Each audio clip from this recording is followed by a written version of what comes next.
সোহাগকে surprise দিতে সূর্য আজ সাজালো নতুন প্ল্যান। বিস্তারিত জানতে ভিডিওটিতে একটি লাইক দিয়ে চ্যানেলটি সাবস্ক্রাইব করে দেখতে থাকুন।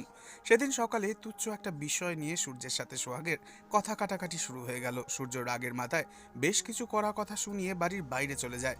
এসব দেখে সোহাগের বুকটা অভিমানী হয়ে ভারী হয়ে রইল। সারাটা দিন সে একা একা কাঁদলো আর ভাবলো, স্যার কি তবে আমায় আর একটুও ভালোবাসে না? আমার কথা মনে থাকলে নিশ্চয়ই আজকের দিনটা এভাবে ভুলে যেত না। আজ যে আমার জন্মদিন। অফিসে গিয়ে সূর্যের মেজাজ শান্ত হতেই নিজের ভুলটা বুঝতে পারল সূর্য। ক্যালেন্ডারের দিকে তাকিয়ে ওর বুকটা ধক করে উঠল। আজ তো সোহাগের জন্মদিন। সকালে উইশ করা তো দূরের কথা, উল্টে মেয়েটাকে কাঁদিয়ে বাড়ির থেকে বেরিয়ে এসেছি। এই অনুশোচনায় সূর্যের মনটা বড্ড ছটফট করতে শুরু করলো। সে ঠিক করলো আজ সব মান অভিমান এক নিমেষে মুছিয়ে দেবে সে। বিকেলের আগেই সূর্য বাড়ি ফিরে আসলো। সোহাগ তখন পাশের বাড়ির একজনের সাথে ছাদে গল্প করছিল। এই সুযোগেই সূর্য ঝড়ের বেগে কাজে লেগে পড়ল। পুরো ঘরটা লাল নীল টুনি লাইট আর বেলুন দিয়ে সাজিয়ে ফেললো। ডাইনিং টেবিলে সোহাগের প্রিয় চকলেট কেক আর এক গুচ্ছ লাল গোলাপ সাজিয়ে রাখলো সূর্য।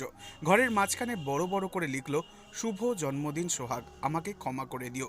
সন্ধ্যায় সোহাগ যখন মন মরা হয়ে ঘরেতে ঢুকলো, অন্ধকার ঘরে হঠাৎ করে সমস্ত আলোগুলো জ্বলে উঠল। সূর্য সামনে দাঁড়িয়ে স্নিগ্ধ স্বরে বলে উঠল, হ্যাপি বার্থডে টু ইউ। সোহাগ গোটা ঘরটাকে এভাবে সাজানো দেখে সূর্যের দিকে অবাক ভালোবাসার দৃষ্টিতে তাকিয়ে রইল। সোহাগ তো পাথরের মতো দাঁড়িয়ে রইল।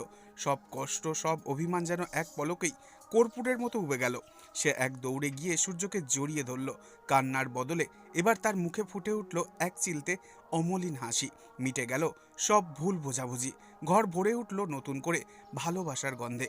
তো বন্ধুরা, আপনারা কারা কারা চান সূর্য আর সোহাগ এভাবেই মিলে মিশে থাকুক?